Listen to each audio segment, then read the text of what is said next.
From finance to fun, from banking to band. This is Bebe Punya Podcast.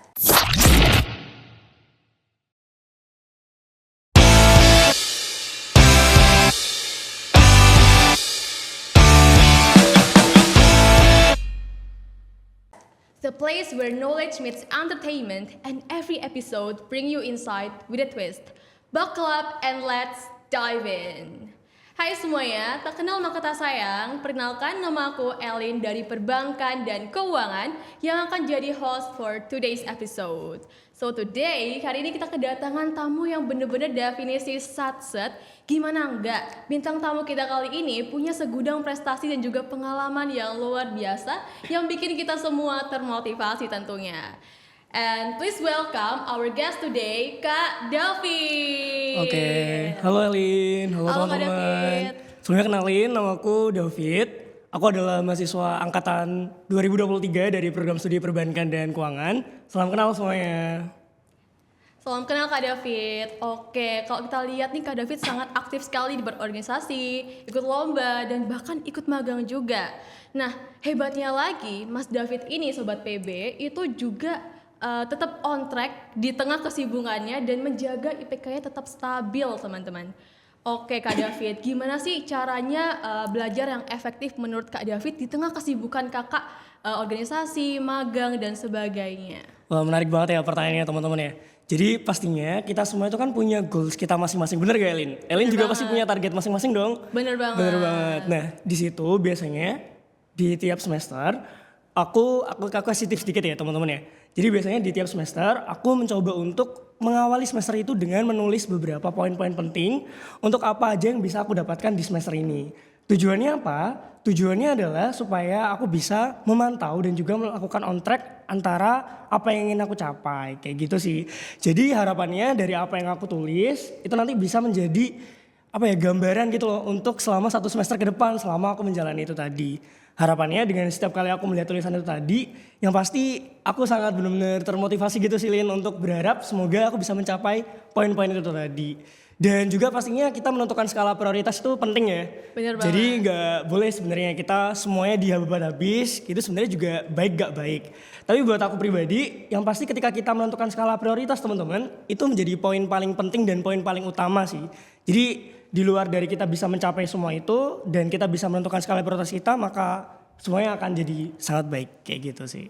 Oke, menarik banget. Berarti kuncinya itu menurut Kak David itu adalah pertama menulis ya. Betul. Kemudian yang kedua adalah cara kita mengatur prioritas ya. Betul banget. Dan mengatur waktunya juga. Betul. Oke, kalau gitu aku mau ngasih pertanyaan follow up sih Kak. Boleh. Kalau semisal kan kakak tadi ikut organisasi, lomba dan juga magang, dan tentu aja ada akademis ya, jaga IPK. Betul. Kalau misalnya kita ranking dari keempat prioritas ini, kakak ranking dari nomor 1 sampai keempat berapa dulu nih?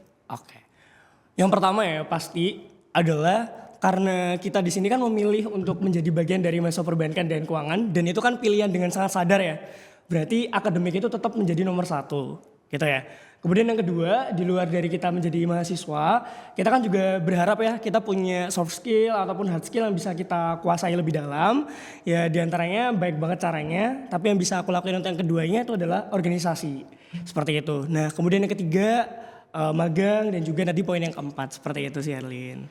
Oke, berarti kalau kita urutin menurut Kak David itu yang pertama yang pasti akademis ya. Betul. Yang kedua organisasi, dan yang ketiga magang, dan yang terakhir adalah lomba ya. Betul. Oke, menarik banget sih. Kemudian aku juga dengar di tahun lalu Mas David ini juga sempat menjabat sebagai Menteri Riset dan Keilmuan di BEM Fakultas Vokasi. Dan merupakan posisi yang berat nggak sih Kak? Karena kan lumayan tinggi ya. Dan kira-kira apa sih tantangan dan gimana pengalaman tersebut bisa Mas terapkan dalam kehidupan sekarang ini? Apakah pengalaman tersebut membantu dalam kehidupan saat ini, mungkin dalam cari tempat magang atau dalam pengalaman time management? Oke, benar banget ya. Pastinya kan dalam pengalaman hidup itu kan pasti sangat-sangat bermanfaat sekali ya. Nah dalam posisi yang pada saat itu, menurut aku baik banget hal yang bisa aku dapetin pada saat itu. Di antara yang pertama, benar kata Elin tadi, yang pertama adalah time management tadi ya Elin ya. Dan yang paling penting itu menurut aku adalah bagaimana cara kita menemukan solusi sih Elin. Jadi dengan kita bertemu dengan banyak yang orang dalam organisasi tadi, dan ditambah lagi diberikan amanah untuk menjadi posisi yang cukup, diberikan amanah cukup tinggi, Sehingga harapannya kita dapat menemukan suatu solusi yang solutif gitu ya dan sangat terbaik gitu. Nah dari hal tersebut akhirnya banyak sekali hal-hal yang saya pelajari yang kemudian akhirnya dapat menimbulkan dampak signifikan sih sampai dengan saat ini dengan bagaimana aku sekarang bisa mengambil keputusan dan juga bagaimana caranya aku menyampaikan pendapat dan lain sebagainya dan itu sangat berdampak sekali dalam proses magang aku sekarang kayak gitu sih. Oke, menarik banget. Emang nggak gampang sih ya pegang tanggung jawab sebesar itu. Dan pasti juga banyak perdebatan nih Kak di tengah sosial ini.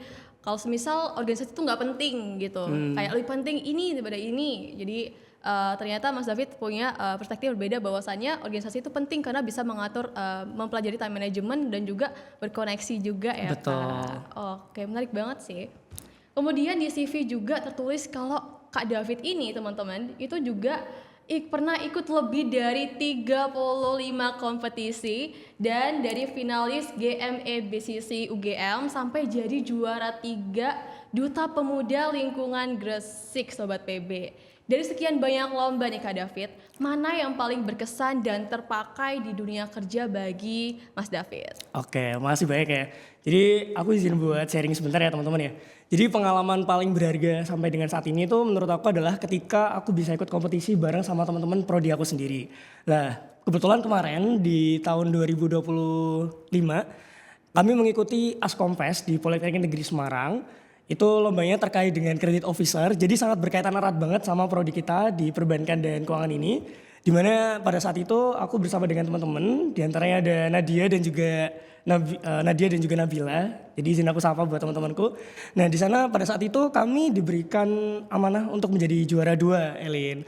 Nah dimana menurut kami itu sangat-sangat bermanfaat sekali untuk sampai dengan saat ini. Karena kebetulan aku magang juga di bagian kredit. Jadi sedikit banyak ilmu yang pernah disampaikan ataupun ilmu yang pernah kita terima pada saat lomba hingga mata kuliah yang juga sangat berkaitan erat itu benar-benar sangat bermanfaat banget.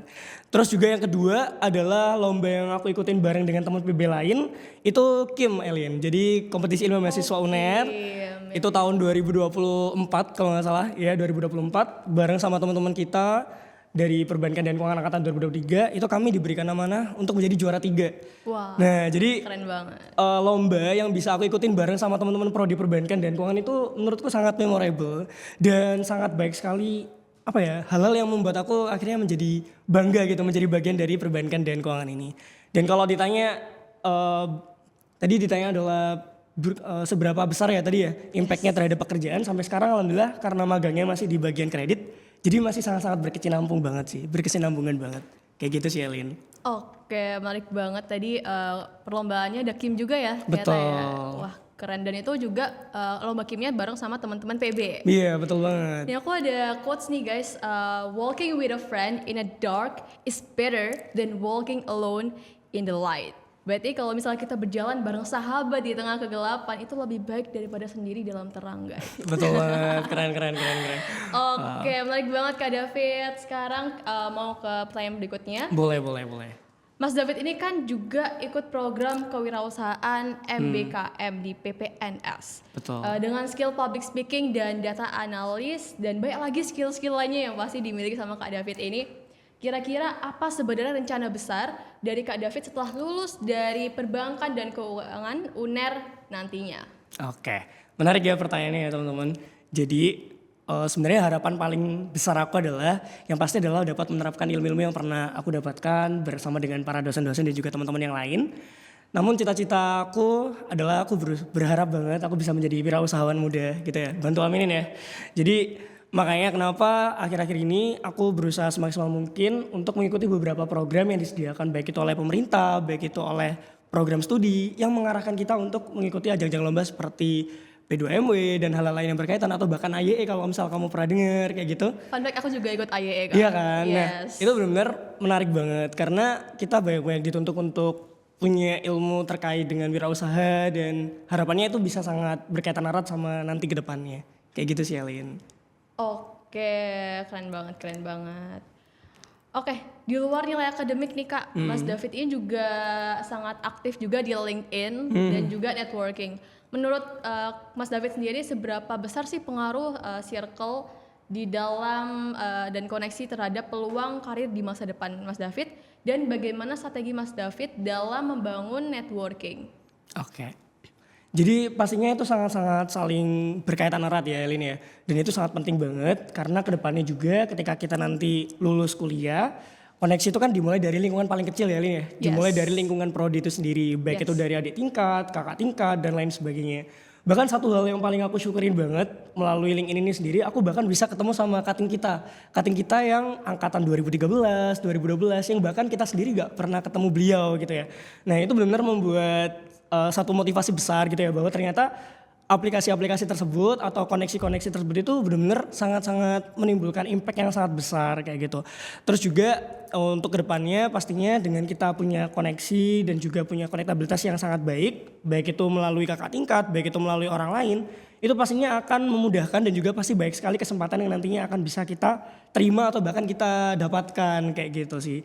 Jadi sampai sekarang aku dan juga teman-teman yang lain sepatutnya kita patut bersyukur karena di UNER ini sendiri kita kan dituntut ya untuk kalau bisa kita punya LinkedIn dan memang harus bisa gitu ya. Bahkan kita waktu ospek juga harus minimal 50 LinkedIn. Betul. Nah, itu tuh menjadi salah satu momentum yang sangat luar biasa karena pada akhirnya kedepannya itu sangat-sangat bermanfaat banget Elin kayak gitu.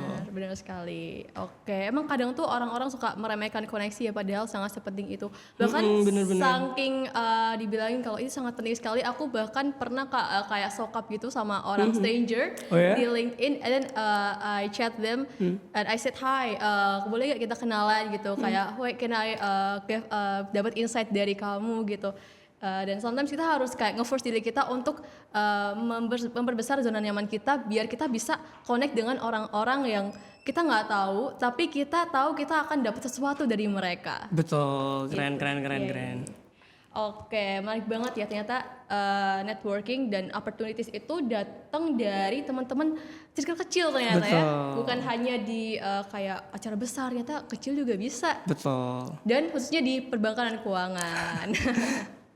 Oke, dan juga Mas David ini ternyata teman-teman punya belasan sertifikat dari Matwani Foundation di tahun 2024 dan mulai dari financial literacy hingga startup mindset. Apakah sertifikat Job Ready ini benar-benar ngebantu mahasiswa saat ini, Kak? Wah, kalau ditanya sertifikasinya bermanfaat banget atau enggak, jawabannya pasti ya. Karena kan sertifikasi itu kita ada tesnya juga, kita ada bacaannya juga, sehingga benar-benar hal-hal yang telah didapetin itu benar-benar sangat impactful banget sih Elin. Dan sampai sekarang pun kalau ditanya apakah masih bermanfaat, masih banget. Dan by the way kalau boleh cerita, Matwani Foundation itu kebetulan itu memang tugas wajib pada saat itu untuk angkatanku. Pada tahun 2024. Sehingga teman-teman angkatan 2023 pasti semuanya punya Matwani Foundation.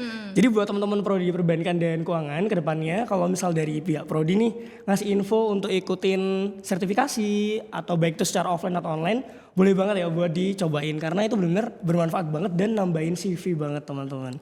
Kayak gitu sih Elin. Oke, berarti emang penting banget ya sertifikasinya ya. Oke. Oke Kak, kalau aku lihat ternyata Mas David ini juga sepertinya workaholic ya. Pertama Kakak workaholic gak? Iya sih, benar. Biasanya kalau orang-orang kita ngeliat workaholic kan kayak negatif gitu ya. Atau mungkin positif juga ada sih. Betul. Cuman aku juga pengen tahu dari perspektif Kakak. Iya. Pasti kan kalau jadi workaholic capek banget ya Kak? Capek banget. Kayak harus dari pagi sampai malam masih ada aja jadwalnya gitu ya. Betul. Kalau gitu kira-kira gimana sih Kak cara Kakak menangani workaholic itu dan juga apakah ada ritual khusus atau cara buat nge-charge? Kan kalau misalnya introvert itu kan kita nge-charge-nya dengan sendirian. Kalau extrovert kita nge-charge-nya dengan ya kayak gini kayak berkumpul dengan orang-orang banyak. Kalau Kak David sendiri gimana? Oke. Ini aku jawab dari yang pertama dulu tadi ya. Jadi workaholic tadi itu sebenarnya sampai sekarang tuh masih aku jalanin. Tapi alhamdulillah sejauh ini masih enjoy sih Elin, jadi nggak yang sampai merasa terlalu berat banget. Karena ya itu tadi, aku telah nentuin skala prioritas aku tadi dan juga telah nentuin urutan apa aja yang harus aku lakuin. Dan sehingga hal-hal tersebut itu nggak sangat mengganggu gitu ya dari beberapa aktivitas-aktivitas lainnya. Nah, terus cara aku buat untuk istirahat tadi atau misalnya nge-recharge energi aku adalah lakuin hobinya teman-teman sih teman-teman. Nah, salah satunya hobi yang aku lakuin adalah aku suka baca. Nah, oke, jadi oke, oke. di kamar aku banyak banget novel. Jadi aku biasanya kalau lagi stres atau lagi butuh waktu untuk istirahat, aku selalu bacain novel-novel itu tadi. Even aku udah tahu endingnya itu apa, tapi tetap aku baca ulang kayak Oh gitu sih. menarik. Itu kita semua relate sih kan. Kakak paling suka novel apa? Kalau yang terakhir ini aku Trelie sih paling suka. Oh Terelie, itu Iya. banyak banget yang suka tuh bahkan. Bener. Iya, judul apa kak? Bulan, bumi, Si putih sih bintang, terakhir aku. bintang. Apa nih? Boleh jelasin nggak kak ceritain tentang apa? Ada banyak sih yang aku baca beberapa halnya. Kayak gitu sih Elin. Oke.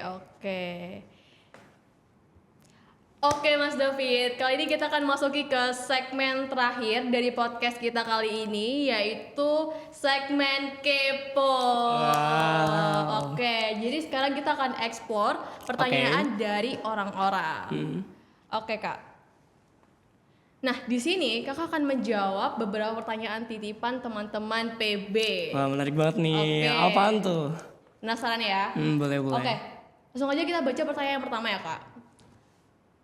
Oke, kak, aku masih sering susah banget nih paham materi yang dijelasin sama dosen dan yang ngadi hebat. Gimana sih tips cara belajar yang efektif? Tuh, Oke. silakan kak dijawab. Wah menarik ya. Jadi izin aku jawab ya teman-teman ya. Tapi disclaimer dulu, ini kan berdasarkan pengalaman pribadi aku ya Elin ya. Ya. Nah mungkin dari pengalaman pribadi aku nanti, kalau misal teman-teman mau implementasiin silakan. Jadi hal yang pertama yang biasanya aku lakuin adalah yang pasti adalah membaca PPT dari dosen terlebih dahulu. Biasanya kan ada beberapa tipikal dosen ya Elin ya, yang kadang beliau sudah mengirimkan di hebat, bahkan ada juga yang masih belum. Benar. Tapi satu hal yang selalu kita syukurin karena kita di Prodi Perbankan dan Keuangan ini, kita punya namanya PB Library. Pernah baca nggak? Pernah kak, Jilibri di Drive ya? Iya betul Yes. banget. Nah di situ banyak banget hal-hal yang bisa kami baca gitu ya, baik dari semester 1 sampai semester 8 bahkan kayak gitu. Nah biasanya sebelum kelas aku usahain banget 30 menit sebelum kelas tuh aku baca PPT dari dosen. Harapannya apa? Harapannya ketika masuk di kelas tuh kita nggak yang mulai dari nol banget gitu Lin. Jadi ada beberapa pertanyaan-pertanyaan yang mungkin akan tercipta gitu loh dari Oke. bacaan kita tadi. Karena kita kan belum dijelasin nih sama dosen, bener nggak? Bener Nah banget. karena kita udah baca sekilas dari PPT yang disampaikan dosen tadi, pasti ada banyak banget pertanyaan di otak kita. Nah biasanya tuh aku list pertanyaannya. Nah sembari nanti masuk kelas, nanti kan dosennya bakal ngejelasin nih teman-teman. Nah ketika dosen yang ngejelasin, itu sambil aku baca nih catatanku tadi. Oh ternyata pertanyaanku yang ini tuh udah terjawab nih melalui penjelasan dari bapak atau ibu dosen tadi. Sehingga tidak akan aku tanyakan ulang. Atau bahkan ketika ada pertanyaan yang udah aku list ternyata, oh itu udah ditanyain nih sama temanku. Ya udah berarti akhirnya satu materi itu akhirnya sebenarnya udah aku pahami gitu kan ya. Tapi kalau misal sampai penjelasan dosen ternyata ada beberapa pertanyaan yang masih belum sempat terjelaskan atau misal aku sendiri yang mungkin belum sedikit paham, jadi aku nggak akan malu atau nggak akan segan untuk tanya ke dosen kayak gitu sih. Oke, berarti dari library itu ya di Betul. Drive itu ya. Ya guys, kan kalau misal mau linknya silakan dulu Kak David. Karena beliau memiliki linknya atau aku juga boleh sih, karena aku juga punya. Sebenarnya aku juga mau nambahin sih. Boleh. Sebenarnya aku tuh sebenarnya dari kafe kan dan gak terlalu into finance, but my dad itu kan juga dia kan seorang auditor, so I was like, okay, I will go into finance and banking and then I will kayak survive here gitu. Nah tapi ternyata dari sini aku tuh bisa menemukan cara belajar yang sebenarnya bukan yang tapi efektif juga sebenarnya, tapi Oke, gimana tuh? bisa kayak kita yang nggak tahu dari nol nih, Iya. yang dari nol banget nih, kita bisa tahu dengan lebih cepat. Gimana itu caranya? Ada dengan AI kak. Oke. Yeah. No, just search kayak ChatGPT guys. Kalian buka aja aplikasi ChatGPT, and then di situ ada kayak menu namanya belajar or study. Beda sama yang kayak default, itu tuh kalian cuma dikasih kayak ringkasan dari Yeah. PPT. Tapi kalau kalian searchnya yang belajar or study, itu kalian bakal dapat pertanyaan follow up di paling bawah. And then dari pertanyaan follow up itu, you answer the question, and then kamu bakalan dikasih jawaban, oh kamu salah, kamu bener. Ini loh penjelasannya. Terus di bawahnya ada pertanyaan follow up lagi kak. Sampai kita ngerti dari awal sampai akhir. Wah, And not only ChatGPT say, Gemini it's okay, and everything cloud. There's so many things AI that can help us to study. Iya, gitu. benar. Yes, Keren. Oke, sebenarnya juga sih kak, aku mau kasih quotes juga sih ini. Boleh, apa tuh? The beautiful thing about learning is that no one can take it away from you. Jadi kalau misalnya kita belajar, itu nggak akan ada orang yang bisa ngambil itu dari kita guys. Karena kita kan nyimpen di otak kita. Betul. Kalau misal uang kita nyimpennya di bank, tapi kan bisa jadi curi kan, bisa aja kena inflasi, bisa aja kena kemalingan atau gimana. Kalau misal belajar itu nggak ada yang bisa ngambil guys. Makanya kita harus belajar seperti Kak David ini. Amin, amin, amin. Oke. Pertanyaan kedua ya Kak. Boleh. Oke. Tips dapat tempat magang yang bagus dong Kak. Wih, menarik banget nih. Wah, bener-bener ya. Apalagi buat teman-teman yang biasanya mau ini udah mulai kepikiran nggak tentang magang itu? Jujur iya sih. Jujur iya ya. FOMO iya sih kita. Ya, jadi pastinya kalau misal ditanya bagaimana cara dapetin tempat magang yang bagus, menurut aku semua tempat magang itu pasti bagus ya, itu yang pertama. Exactly. Yang kedua adalah teman-teman pastiin, teman-teman tahu kira-kira selama teman-teman nanti magang, teman-teman nanti mau dapat seperti apa. Teman-teman mau belajarnya nanti modelnya seperti apa. Jadi kalau misal teman-teman ke depannya aku pengen belajar yang tentang banking banget nih. Ya udah silakan apply di perbankan kayak gitu. Atau misal kayak aku pengen di otoritas, ya udah silakan di otoritas. Jadi pastiin teman-teman tahu dulu goalsnya teman-teman untuk magang itu mau di mana dan mau mencapai titik di seperti apa. Kayak gitu sih. Terus yang kedua, pastiin buat teman-teman jangan malu buat tanya dan jangan malu buat cari kesempatan. Gitu ya. Dan baik banget kan program-program magang yang sekarang udah ada, mulai dari magang mandiri, bahkan juga teman kita kemarin ada yang lolos MSIB dulunya namanya, sekarang jadi ember gitu ya. Nah itu adalah sesuatu hal yang teman-teman bisa mulai cari tahu, mulai pelajarin dan lain-lain yang berkaitan. Cuman kalau misal dari aku pribadi, karena kebetulan aku kemarin magang mandiri, jadi cara paling efektif adalah teman-teman bisa langsung datang aja ke tempat atau lokasi yang ingin teman-teman datangin, atau misal lokasi yang ingin teman-teman ikutin magang, dan tanya kuota, atau bahkan teman-teman bisa juga langsung kirim aja ke paket atau lain sebagainya tentang proposalnya teman-teman. Karena yang aku lakuin Lin untuk di magang yang di Bank Indonesia Solo itu adalah aku kirim langsung melalui paket kayak gitu. Serius? Jadi aku nggak datang ke Bank Indonesia Solonya kayak gitu. Oke. Jadi memang cari kesempatan aja sih buat apply kayak gitu.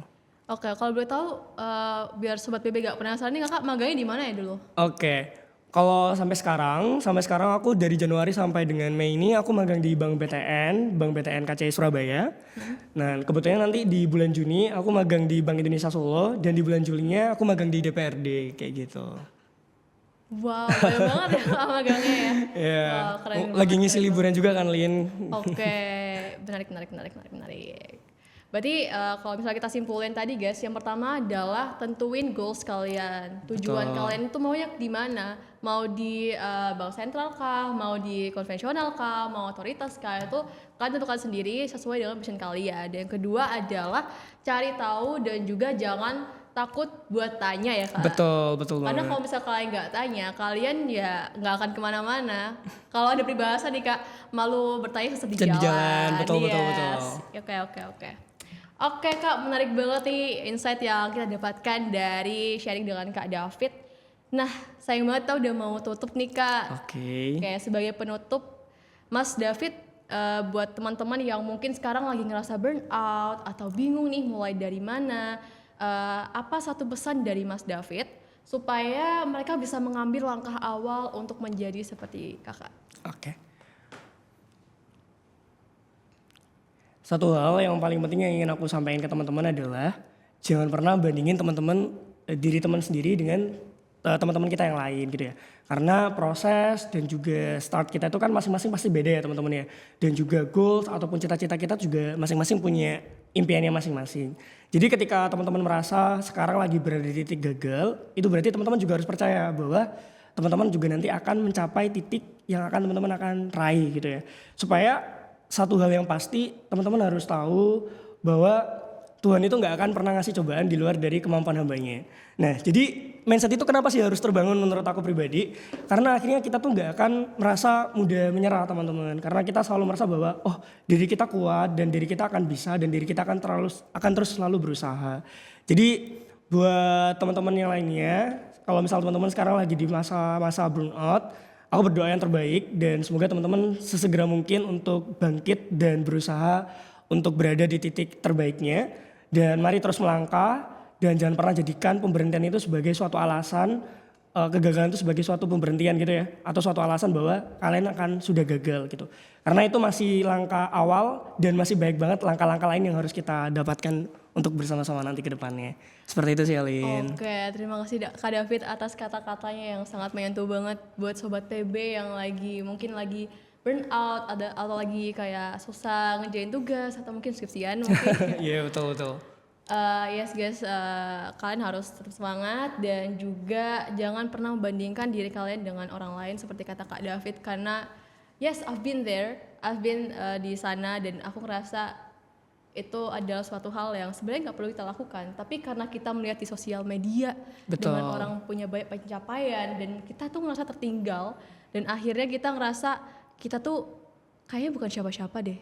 Padahal sebenarnya tujuan kita tuh beda dan kita tuh startnya itu beda. Beda, betul. Start kita beda tapi kita membandingkan dengan orang yang startnya udah dari mungkin puluhan tahun yang lalu. Iya betul, itu sih poinnya. Iya, makanya kita harus tetap percaya dengan diri kita harus percaya bahwa kita tuh bisa dengan cara kita sendiri. Betul, keren. Oke, terima kasih banyak Kak David atas waktunya di PB Podcast kali ini. Iya, makasih banyak Elin. Oke, buat kalian yang suka dengan konten ini, jangan lupa like, komen, dan subscribe biar gak ketinggalan episode seru lainnya dari PB Punya Podcast. Saya Elin Mairani dengan narasumber kita. Dan saya David. Pamit undur diri. From finance to fun, from banking to band. This is Bebe Punya Podcast.